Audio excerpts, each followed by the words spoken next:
नमस्कार दोस्तों, स्वागत है आपका आज की इस वीडियो में। दोस्तों, आज की वीडियो में हम वैदिक गणित पर आधारित भाग संक्रिया के लिए एक बहुत ही आसान सी विधि पढ़ेंगे जिसका नाम है सूत्र निकलम विधि। सूत्र निकलम विधि की सहायता से बड़ी बड़ी संख्याओं का भाग देकर हम संख्याओं के लिए भागफल और उनके शेषफल बहुत ही आसान तरीके से निकाल सकते हैं। तो आज के इस वीडियो के अंदर हम वैदिक गणित पर आधारित चैप्टर फर्स्ट की जो एक्सरसाइज 1.1 है उस 1.1 एक्सरसाइज पर सूत्र निकलम पर आधारित जितने भी सवाल है उन सभी सवालों को क्या करेंगे हम यहाँ पे सोल्व करने वाले हैं। तो वीडियो को अंत तक जरूर देखें और वीडियो अच्छा लगे तो वीडियो को लाइक करें और चैनल को सब्सक्राइब करें। तो आइए स्टार्ट करते हैं अपना वीडियो। आइए हम सोल्व करते हैं फर्स्ट ओनली 1.1 के जो क्वेश्चन नंबर 13 और क्वेश्चन नंबर 14 दिए हुए हैं। इनको क्वेश्चन नंबर 13 और 14 को हमें सूत्र निकलम विधि की सहायता से हल करना है और इसके लिए हमें भागफल और शेषफल दोनों निकालने हैं। इन दोनों क्वेश्चन को सोल्व करने से पहले हम ये देखेंगे कि सूत्र निकलम विधि जो है वो किस तरीके के सवालों के लिए लागू होती है, किस तरीके के सवालों के लिए हम इस विधि को काम में ले सकते हैं। क्योंकि एक विधि को हम सभी प्रकार के सवालों के लिए लागू नहीं कर सकते, तो पहले हमें समझना पड़ेगा कि ये जो विधि है वो किस तरीके के सवालों के लिए काम आएगी अपने पास। ठीक है, तो सबसे पहले देखो हमारे पास क्वेश्चन नंबर 13 और 14 दिए हुए हैं। क्वेश्चन नंबर 13 और क्वेश्चन नंबर 14 हमारे पास यहाँ पे दिए हुए हैं। अब अगर हम इनमें इन दोनों को सूत्र निकलम विधि से हल करना चाह रहे हैं तो सबसे पहले हमें ये चेक करना पड़ेगा कि जो हमारा जो भाजक है यानी कि जिसका हम यहाँ पे भाग देना चाह रहे हैं, तो हमारा जो भाजक है वो यहाँ पे दोनों सवालों में दिया हुआ है। यहाँ दिया हुआ है 899 और यहाँ कितना दिया हुआ है 97 दिया हुआ है। तो सबसे पहला हमारा काम ये रहेगा कि हम ये चेक करेंगे कि जो भाजक हमें दिया हुआ है ये भाजक किसी न किसी आधार के समीप होना चाहिए।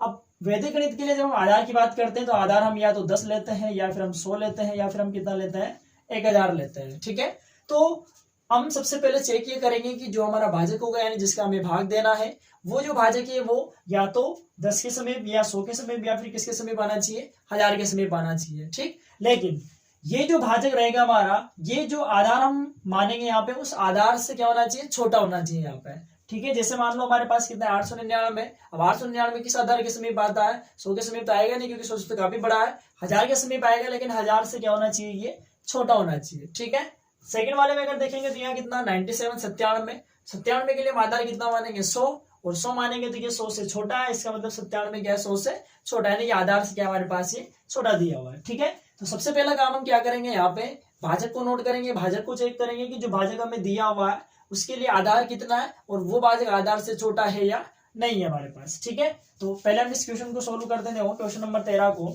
सबसे पहले अगर मैं बात करूंगा यहाँ पे, तो भाजक कौन है, देखो जिसका हमें भाग देना है उसको भाजक कहते हैं, जिसमें भाग देना है उसको भाज्य कहते हैं, जो आएगा उसको भागफल कहेंगे और जो बचेगा उसको शेषफल कहते हैं। तो भाजक का अगर हम देखें यहाँ पे तो भाजक कितना 899 दिया हुआ है, तो ये हो गया 899 भाजक हो गया हमारे पास। ठीक, अब अगर हम इस भाजक के हिसाब से आधार निकालें तो इस भाजक के हिसाब से आधार कौन बनेगा 1000 इसका आधार हो गया। ठीक है, भाजक कितना 899 100 से बड़ा होता है लेकिन 1000 के पास में होता है, तो इसके लिए बेस कौन बनेगा, आधार कौन बनेगा 1000 बन जाएगा। ठीक है, अब देखो जब भाजक और आधार निकल जाएगा तो हम इसके लिए निकालेंगे संशोधित भाजक, संशोधित भाजक।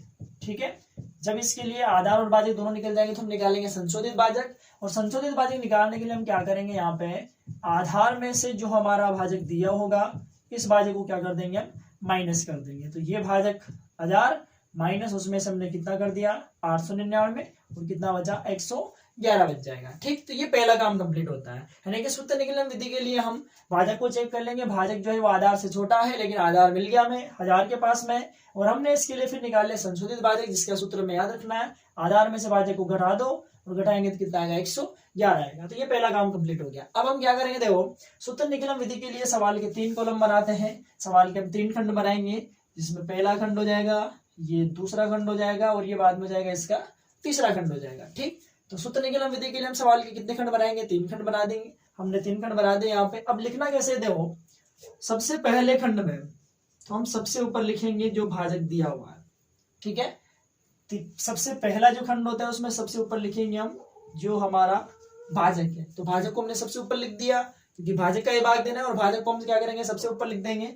ठीक है, भाजक के नीचे लिख देंगे हम इसका आधार, भाजक के नीचे लिख दिया हमने इसका आधार जो कि कितना माना हमने 1000 माना, यानी कि 1000 है हमारे पास। ठीक, और इसके नीचे लिखेंगे हम संशोधित भाजक, संशोधित भाजक हमने क्या कर दिया इसके नीचे लिख दिया जो कितना 111 हो गया हमारे पास। ठीक, तो ये हमने इन तीनों को इस तरीके से लिख दिया। बहुत सी बार हम क्या करते हैं कि आधार को नहीं लिखते हैं, कोई जरूरी नहीं होता कि आधार लिखे सब, लेकिन हम लिख देते हैं पहले कॉलम में सबसे पहले भाजक, उसके नीचे आधार और उसके नीचे हम क्या करते हैं उसके संशोधित भाजक को लिख देते हैं। ठीक, अब देखो सेकंड में और थर्ड कॉलम में क्या आएगा, देखो हमारा जो भाज्य है मतलब जिसमें हमें भाग देना है वो कौन है, 111,034 दिया हुआ है। अब हम देखो सबसे पहले यहाँ नोट करेंगे कि आधार कितना माना हमने, 1000 माना है। अब आधार 1000 माना है तो आधार के हिसाब से हम संख्या लिखते हैं दूसरे और तीसरे कॉलम में। ठीक है, तो आधार के हिसाब से हम संख्या लिखेंगे दूसरे और तीसरे कॉलम में। तो किस तरीके से लिखेंगे, देखो आधार में जितनी जीरो होती है, ठीक है, आधार में कितनी जीरो हमारे पास, यहाँ पे 3 जीरो है।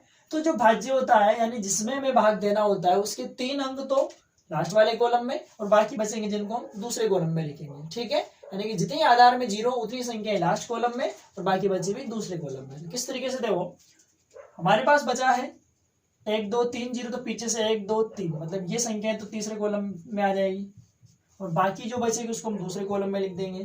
तो ये हो गया हमारे पास संख्याओं का वितरण। किस तरीके से लिखा, ध्यान रखना, तीसरे कॉलम में आधार में जितनी जीरो उतनी संख्या पीछे से तीसरे कॉलम में, बाकी जो बचेगी उनको हम सेकंड कॉलम में लिख देंगे। ठीक, तो ये सवाल को जमाने का तरीका हो गया। अब सवाल को सोल्व करते हैं, देखो बहुत आसान सा तरीका है, ये हमने लाइन खींच दी यहाँ पे। अब देखो यहाँ पर जो पहली संख्या है वो कौन है, 1 है। तो पहली संख्या को तो हम क्या करेंगे, ऐसा का ऐसा ही नीचे लिख देंगे। पहली संख्या को तो हमने क्या किया, ऐसा का ऐसा ही नीचे लिख दिया। अब देखो क्या करेंगे हम, ये जो संख्या है कि हमारे पास पहला अंक हमने ऐसा कैसा लिख दिया। ठीक, अब ये जो अंक आया इसको संशोधित भाजक से गुणा करेंगे। ये जो 1 आएगा इसको किससे गुणा करेंगे, संशोधित भाजक से। इसको हमने संशोधित भाजक से गुणा किया। 1 को जब मैं 111 से गुणा करूंगा तो कितना आएगा, 111 ही आएगा, लेकिन हम लिखेंगे केवल एक अंक। अब किस तरीके से, देखो जब मैंने 1 को 111 से गुणा किया तो मैं कैसे लिखूंगा, 111 आएगा, लेकिन ये 1 और ये 1 लिख दिया। 3 अंक है, 3 संख्याओं के नीचे आने चाहिए, तो इसके नीचे लिखेंगे नहीं क्योंकि इसका तो काम कंप्लीट हो गया।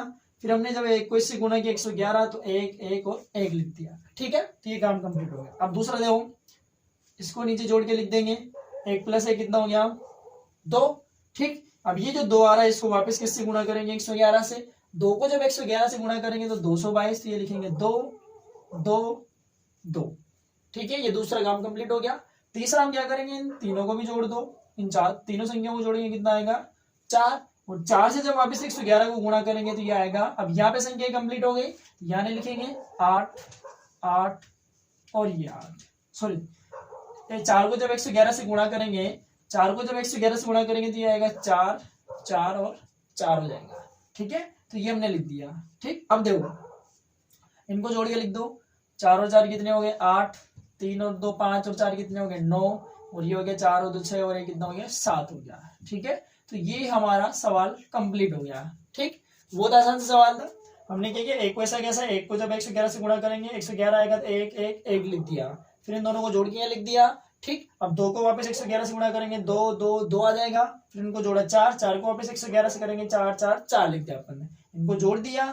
अब जैसे इनको जोड़ेंगे तो ये जो सेकंड वाला कॉलम है इसमें जो मान आएगा ये तो किसका मान रहेगा, ये तो मान रहेगा किसका, भागफल का, और जो सेकंड कॉलम में आएगा वो आएगा किसका मान, शेषफल का। ठीक है, यानी कि हमारे इस भाग का जो भागफल आएगा, इस भाग का जो भागफल है वो कितना है, 124, और इसका जो शेषफल है, इसका शेषफल कितना आएगा हमारे पास, इसका शेषफल आएगा कितना, 798 हो जाएगा। हम यहाँ पे ये भी चेक करेंगे कि जो बचा हुआ है वो जिसका भाग देते हैं उससे सदैव क्या आना चाहिए, छोटा आना चाहिए। तो 798 जो है वो 899 से छोटे होते हैं, इसका मतलब ये क्या हो जाएगा हमारा शेषफल, और ये क्या हो जाएगा हमारा भागफल हो जाएगा। तो इस तरीके से हम क्या करेंगे, सूत्र निखिलम के लिए भागफल करते हैं। तो ये क्वेश्चन नंबर 13 कंप्लीट है। अब इसी के आधार पर हम क्वेश्चन नंबर 14 को भी सोल्व करते हैं। अब सबसे पहला काम तो यही है कि जो भाजक दिया हुआ है उस भाजक के लिए हम आधार निकालते हैं। अब भाजक कितना है, 97 97 है, तो इसके लिए हम जानते हैं कि आधार कितना बनेगा, 100 बनेगा। तो सबसे पहले हम लिखेंगे क्या, भाजक हमने लिख दिया, भाजक कितना 97, और इसके लिए अगर मैं आधार निकालूं भाजक के हिसाब से, अगर हम आधार निकालेंगे तो 97 किसके समीप आता है, 100 के पास में आता है, तो इसके लिए आधार कितना हो गया, 100 हो गया हमारे पास। ठीक है, तो भाजक 97 और आधार कितना हो गया, 100। अब वही हम क्या निकालेंगे, इसके लिए संशोधित भाजक निकालेंगे, जिसको बहुत सी बार विचलन भी कहा जाता है। तो संशोधित भाजक हम निकालेंगे, वही आधार में से किसको घटाएंगे, संख्या को घटाएंगे, और आधार में से संख्या को घटाएंगे तो 100 में से 97 घटाएंगे तो कितना बचेगा, ये बचेगा हमारे पास कितना, 03 बचेगा। अब 03 क्यों लिखा, आधार में जितनी जीरो होती है संशोधित भाजक में भी उतने अंक होने चाहिए, क्योंकि हमने आधार 100 लिया है तो संशोधित भाजक में भी कितने अंक आए, 2 अंक आने चाहिए।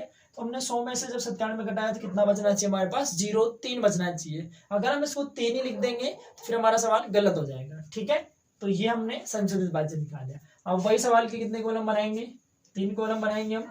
सवाल के हमने कितने कॉलम बना दिए, यहाँ पे 3 कॉलम बना दिए। सबसे पहले हम लिखेंगे यहाँ पे क्या, भाजक जो कि कितना है 97, फिर लिखेंगे हम आधार जो कि कितना है 100, और फिर लिखेंगे हम संशोधित भाजक जो कि कितना है इसका 0, 3 है। ठीक है, अब क्या करेंगे, देखो आधार कितना 100, यानी कि आधार में कितने जीरो, 2 जीरो, और आधार में जितनी जीरो होती है उसी हिसाब से हम क्या करते हैं, भाज्य की जो संख्या होती है उनको तीसरे कॉलम में लिखते हैं। हम आधार में 2 जीरो है तो पीछे कितने अंक आएंगे, देखो 2 अंक लिख दिया हमने। ठीक है, बाकी जो बचे हुए वो कहाँ लिख दिए हमने, सेकंड कॉलम में लिख दिए। अब इसको सोल्व करते हैं, देखो। ठीक है, अब देखो 3 को तो हम ऐसा कैसे लिख देंगे, 3 तो हमने ऐसा कैसे उतार दिया, 3 को 0 3 से गुणा करेंगे। अब 0 3 को अगर मैं 3 से गुणा करता हूं तो कितना आएगा, 0 9 आ जाएगा। अब 0 9 कैसे लिखेंगे, देखो 0 और ये लिखा हमने कितना 9, एक अंक के नीचे केवल एक अंक लिखते हैं, तो 0 और 9 लिख दिया। अब देखो 0 और 9 को जोड़ दो, 9 हो गया। 9 को जब 0 3 से गुणा करेंगे, 9 को जब 0 3 से गुणा करेंगे तो ये कितना हो गया हमारे पास 27। ठीक है, और 27 होगा, 27 के 2 और ये 7 लिख दिया हमने। ठीक है, तो 39 हो गया हमारे पास। यहाँ के सारे अंक खत्म हो गए। अब पीछे वालों को जोड़ो, 7 और 4 कितने हो गए 11, 9 9 18, 18 और 2 20, 9 9 18 और 2 20 और 1 21 हो गया, यानी कि 211 हो गया। ठीक, लेकिन अगर हम इस चीज को देखें अब यहाँ पर, यानी कि ये तो भागफल होना चाहिए और ये क्या होना चाहिए, शेषफल होना चाहिए। अब शेषफल कितना होना चाहिए, 211, लेकिन हम भाग किसका दे रहे हैं, 97 का दे रहे हैं। इसका मतलब अभी शेषफल ज्यादा है, और ज्यादा है तो हमें क्या करना पड़ेगा, फिर इस शेषफल को इस भाजक से क्या करना पड़ेगा, कम बनाना पड़ेगा। अब कम बनाने के लिए क्या करता हूं, देखो मैं ये जो 211 है इसमें क्या करेंगे, हम 97 का फिर भाग देंगे। अब 211 में अगर हम 97 का भाग देते हैं, 211 में अगर हम 97 का भाग देंगे तो कितनी बार जाएगा, 2 बार जाएगा। 211 में अगर हम 97 का भाग देंगे तो 2 बार, 2 बार में कितना आएगा, ये 2 7 14, हासिल 1, 2 9 18 और 1 19, 194 में आ गए। कितने बचेंगे, 11 में 4 गए तो 7 बचे, और यहाँ आएगा 0, यानी कि 1 बचा, यानी कितना बच गया, 17 बच गया। फिर हम क्या करेंगे कि जो भागफल आ रहा है उसको तो भागफल वाले कॉलम में ऐड करो, तो हम क्या करेंगे, इसमें जोड़ देंगे, और यहाँ लिख दिया हमने माइनस के 194। अब क्या हुआ, देखो जब हम इसको आगे सोल्व करेंगे तो ये तो कितना हो गया, 41 हो गया, और इधर कितना बचेगा, केवल 17 बचेगा। अब देखो जो शेषफल है वो जिसका भाग दे रहे हैं उससे क्या आ रहा है, छोटा आ रहा है, तो 17 किससे छोटे हो गए, 97 से। इसका मतलब ये जो है वो क्या है, भागफल, और ये क्या हो जाएगा, इसका शेषफल हो जाएगा। ठीक है, तो हम क्या करेंगे, इस तरीके से भागफल और शेषफल निकालेंगे। तो भागफल कितना आएगा 41 और शेषफल कितना आएगा 17 आएगा। ठीक है, तो सूत्र निकलन विधि के लिए हमें केवल 2 चीजें याद रखनी है। पहला तो ये कि जो भाजक है वो भाजक के हिसाब से आधार निकालेंगे, और भाजक के हिसाब से आधार निकल जाएगा तो हम संशोधित भाज्य निकाल के सवाल के 3 कॉलम बनाएंगे। ठीक, पहले कॉलम में ये तीनों चीजें आएगी, और थर्ड कॉलम में आधार के हिसाब से संख्या लिखी जाएगी। आधार में जितनी जीरो है उतनी संख्या हम तीसरे कॉलम में लिखते हैं, बाकी जो बचती है उनको सेकंड कॉलम में लिखते हैं, और इस तरीके से लिखे हम सवालों को हल करते हैं। ठीक, तो ये 2 सवाल है हमारे पास सूत्र निकलन विधि से। अब हमने कहा कि सूत्र निकलन विधि कब लागू होती है, जब हमारा जो भाजक है वो आधार से क्या होना चाहिए, छोटा, यानी कि आधार के समीप तो हो लेकिन आधार से क्या होना चाहिए, छोटा होना चाहिए। ठीक, लेकिन अगर सवाल या फिर हमारा जो भाजक है अगर वो आधार से बड़ा निकल जाता है, ठीक है, जब हमारा भाजक आधार के समीप तो हो लेकिन आधार से क्या हो, बड़ा हो, उस स्थिति में हम इसी सूत्र निकलन विधि को हम नए नाम से जानते हैं, जिसको हम कहते हैं सूत्र परावर्त्य विधि। तो है वो एक ही, लेकिन उसमें क्या होता है कि जो भाजक होता है वो आधार से क्या हो जाता है, बड़ा हो जाता है। लेकिन अगर आधार से भाजक जो है वो आधार से छोटा रहेगा तो हम सूत्र निकलन विधि को ही लगाएंगे। लेकिन अगर हमारा भाजक आधार से बड़ा हो जाएगा तो हम उसके लिए लगाएंगे सूत्र परावर्त्य विधि। तो आइए अब इसके जो आगे के 2 क्वेश्चन है उन क्वेश्चन को सोल्व करेंगे। तो अब हम सोल्व करते हैं आगे के जो 2 क्वेश्चन है हमारे पास, क्वेश्चन नंबर 15 और क्वेश्चन नंबर 16। इन दोनों क्वेश्चंस को हमें सूत्र परावर्त्य विधि की सहायता से सोल्व करना है। तो सूत्र परावर्त्य विधि के लिए हमारे पास क्या होगा, देखो कि हम सबसे पहले भाजक को देखेंगे यहाँ पे।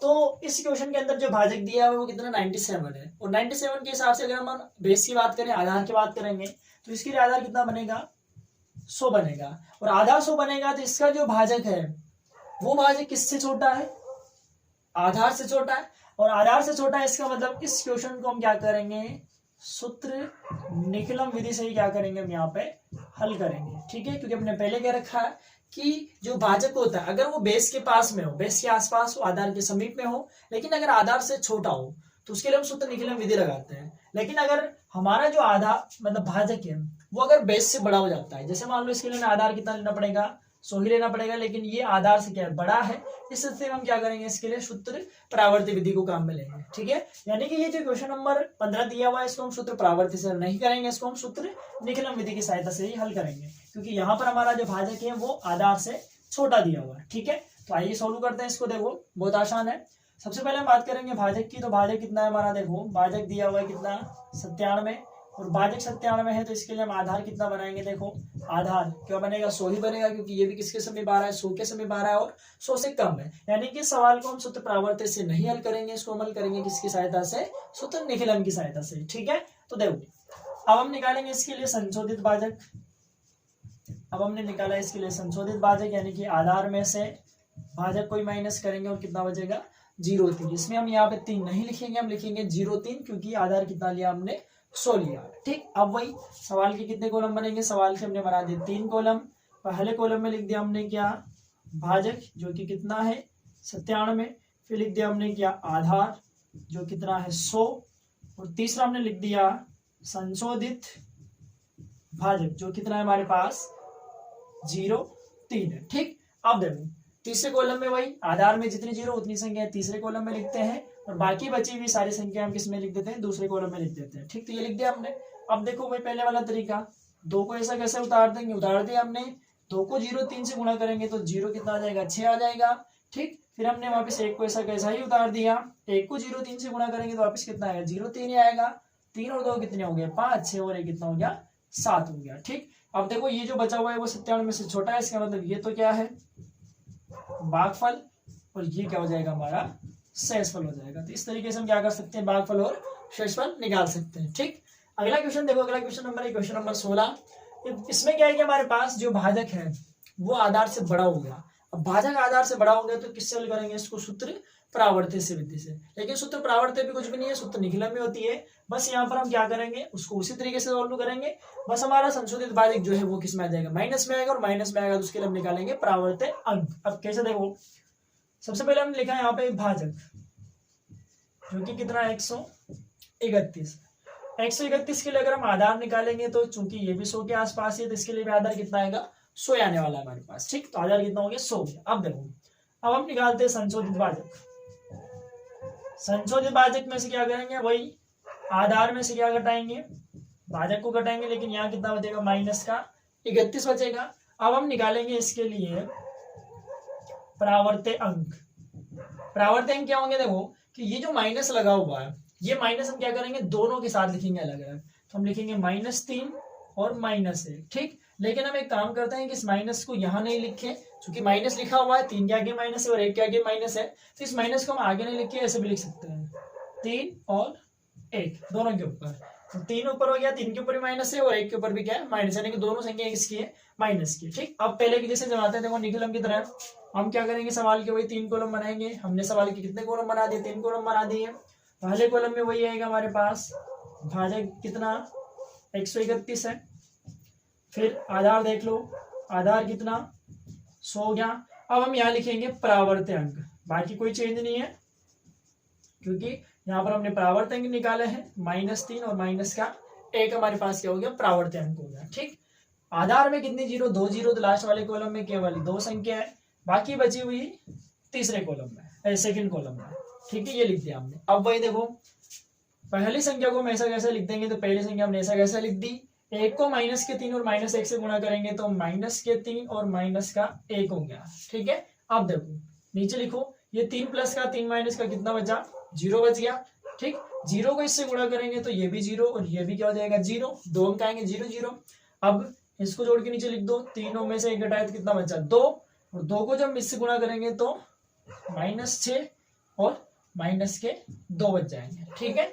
अब घटाओ, 5 में से 2 घटाए तो कितना बचा 3, 8 में से 1 घटाए तो कितना बचा 2 बचा, ठीक है। तो ये क्या हो जाएगा हमारा भागफल और ये हो जाएगा हमारा शेषफल, ठीक है। बहुत ही आसान सा तरीका है।